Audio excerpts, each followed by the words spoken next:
की जगात सर्वात सुंदर गोष्ट कुठली असेल तर तो प्रेमात पडलेला पुरुष. हो, कारण की जेवढी स्त्री प्रेमात पडल्यावर सुंदर दिसत नाही तेवढा पुरुष प्रेमात पडल्यावर सुंदर दिसतो.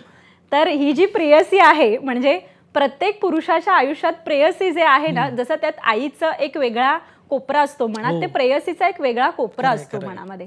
आणि प्रेयसी त्याला बरंच काही गोष्टी शिकवत असते, म्हणजे तो तिच्याकडे बऱ्याच नात्यांनी बघत असतो. अपूर्वच्या ज्या कविता आहेत ना त्यातली जी प्रेयसी आहे ती बरीच वेगवेगळी आहे. म्हणजे मला असं वाटतं की हा अनुभव सगळ्यांनाच आहे की तुम्ही जेव्हा शाळेत असताना तुम्ही मुलींकडे बघा की शाळेत येताना पण वेणी घालून छान तयार होऊन आपला अभ्यास पूर्ण करून त्या मुलं कशी शाळेत येतात हे सांगायला नको. म्हणजे आम्ही तरी किमान आमच्या गावाकडे पण आम्हाला माहीत नसायचं की कपडे धुतलेले वगैरे घालावं लागतात का काय, अशी परिस्थिती होते. पण जेव्हा त्या किशोर वयामध्ये असं वाटतं आपल्याला की आपल्याला कोणीतरी आवडतं आणि आपण जेव्हा आपल्याला असं वाटतं की त्याला पण आपण आवडावं, म्हणून आपल्यामध्ये एक सकारात्मक बदल होत जातात.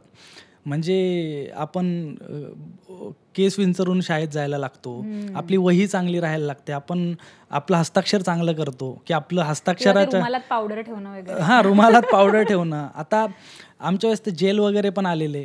तर या सगळ्या गोष्टी स्वच्छ कपडे घालणं आणि आपण कसं आकर्षक दिसू, आकर्षक वागू हे आपल्या वर्तवणुकीत भिनवत जाणं त्या व्यक्तीसाठी, याच्याने मुळात आपल्याला या चांगल्या सवयी लागायला हळूहळू सुरुवात व्हायची.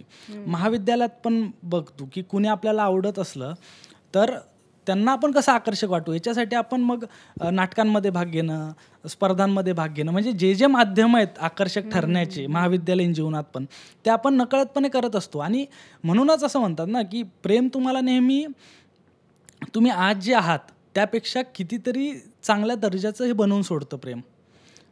म्हणून प्रेमात पडणं मुळात ही यशस्वीता आहे. ते प्रेम पुढे काय झालं, लग्न झालं की नाही हा मुद्दाच नाही आहे. तुम्ही माणूस म्हणून ते नेहमी तुम्हाला वेगवेगळ्या स्तरावरती पुढे नेत जातं प्रेम.